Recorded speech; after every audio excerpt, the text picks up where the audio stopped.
Children day પર સુરતના અનાથ બાળકો માટે પવાસિયા પરિવારનું માનનીય અભિયાન.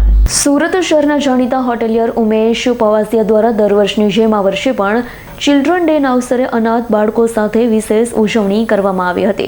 ખુશી વહેંચો, પ્રેમ ફેલાવો સૂત્ર સાથે યોજાયેલા આ માનવીય પહેલમાં શહેરના વિવિધ અનાથ આશ્રમના 180 બાળકોને આમંત્રિત કરી આનંદભર્યા કાર્યક્રમો યોજાયા હતા. બપોરે ઓરન રેસ્ટોરન્ટ ખાતે તેમજ સાંજે સ્પાઇસ વિલા અને પેવેલિયન રેસ્ટોરન્ટ ખાતે બાળકોને આમંત્રિત કરી આનંદભર્યા કાર્યક્રમો યોજાયા હતા. બપોરે ઓરન રેસ્ટોરન્ટ ખાતે તેમજ સાંજે સ્પાઇસ વિલા અને પેવેલિયન રેસ્ટોરન્ટ ખાતે બાળકો માટે ડાન્સ, ગેમ્સ અને મનોરંજન એક્ટિવિટીઝ યોજાઈ હતી. બાળકો હાસ્ય અને આનંદમાં ગરકાવ થઈ ગયા હતા. બાળકોને વિશેષ મેન્યુ સાથે સ્વાદિષ્ટ ભોજન પીરસવામાં આવ્યું હતું. અંતે દરેક બાળકોને ભેટ આપી વિદાય આપવામાં આવી હતી. હોટલ સંચાલક ઉમેશ પવાસિયાએ જણાવ્યું હતું કે અભિનયનો હેતુ માત્ર ઉજવણી કરવાનો નથી, પરંતુ એવા બાળકોના જીવનમાં ખુશીનો એક પળ પૂરું પાડવાનો છે. ઘણા લોકો અનાથ આશ્રમમાં જઈ મદદ પૂરી પાડે, બાળકોને ભોજન કરાવે છે, જે સારી બાબત છે. પણ જ્યારે અમારી પાસે હોટલ જેવું પ્લેટફોર્મ છે તો તેનો ઉપયોગ સમાજ કાર્ય માટે થાય તેમાં મને ખુશી છે, કારણ કે અમે સમુદાય સાથે જોડાયેલી કંપની છીએ. લોકોને એકસાથે લાવતા સમાજ માટે કંઈક સારું કરવા ગૌરવ અનુભવી રહ્યા છીએ. ઉમેશ પવાસિયાએ વધુમાં જણાવ્યું, આ પહેલ પવાસિયા હોસ્પિટાલિટીનો સમાજ પ્રત્યેનો લાગણીસભર અને જવાબદારીનો અભિગમ બતાવે છે, જેનાથી બીજા લોકોને પણ દયાળુ બનવા, જરૂરિયાતમંદ બાળકોને મદદ કરવા પ્રેરણા મળે છે અને યાદ અપાવે છે કે નાનકડી દયા પણ કોઈકના જીવનમાં મોટો ફેરફાર લાવી શકે છે. બોલો ને જી, આપનો પરિચય ને શું કહેશો આજના પ્રોગ્રામ વિશે? મારું નામ ઉમેશ પાવસિયા છે અને આજે ચિલ્ડ્રન્સ ડે છે, તો એના નિમિત્તે અમે અનાથ આશ્રમના બાળકોને બોલાવેલા છે અને જનરલી અમે આવી એક્ટિવિટી દર વર્ષે દર ચિલ્ડ્રન્સ ડે કરીએ જ છે.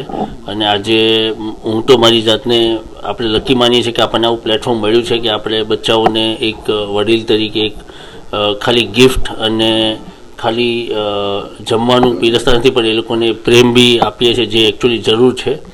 અને આ કરવાની પાછળ કારણ બી એક બીજું એ છે કે લોકો સુધી એક મેસેજ બી આપણે પહોંચાડીએ કે આપણે ઓલવેઝ એવી કંઈ ને કંઈ સોશિયલ કોઝ એવું કરીએ જે આ બચ્ચાઓ છે, જે આપણું દેશનું ફ્યુચર જનરેશન છે, એ લોકોને બી વેલકમિંગ જેવું ફીલ થાય અને એવી કંઈ ને કંઈ એક્ટિવિટી કરતી રહેવી જોઈએ. કેટલા બાળકોને આજે બોલાવવામાં આવ્યા?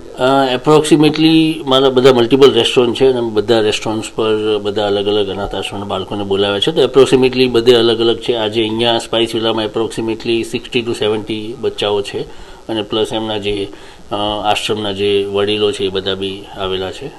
તમારા મોટા ભાગના રેસ્ટોરન્ટોમાં એક્ટિવિટી કરવાનો વિચાર કઈ રીતના?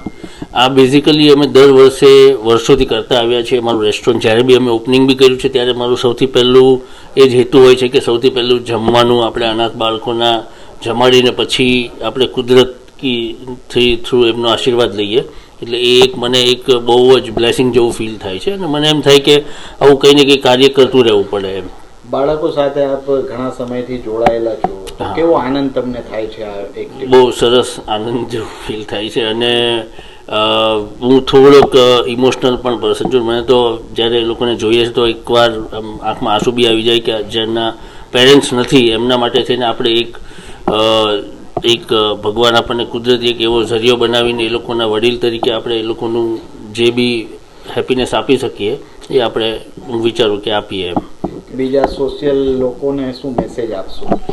બસ મારું એ જ મેસેજ છે સોશિયલ લોકો માટે કે આવી કંઈ ને કંઈ એક્ટિવિટી તમે બિઝનેસ કરીએ, બધા બિઝી હોય છે અને એમાંથી એક થોડો એક સમય કાઢીને કંઈ ને કંઈ આવી એક્ટિવિટી કરીએ. આજે અમે સવારના આ બધી એક્ટિવિટીમાં છીએ અને એ લોકોની જે જરૂરિયાત વસ્તુઓ છે એ લોકો બી ગિફ્ટ આપીએ આપણે એ લોકોને અને કંઈ ને કંઈ હેલ્પ કરીએ, મોટિવેટ કરીએ, એટલે એ લોકોને બી હેપીનેસ તો મળે જ, પણ એ લોકો બચ્ચાઓને બી એક પોતાનું આપણું પણ બી ફીલ થવું જોઈએ એમ.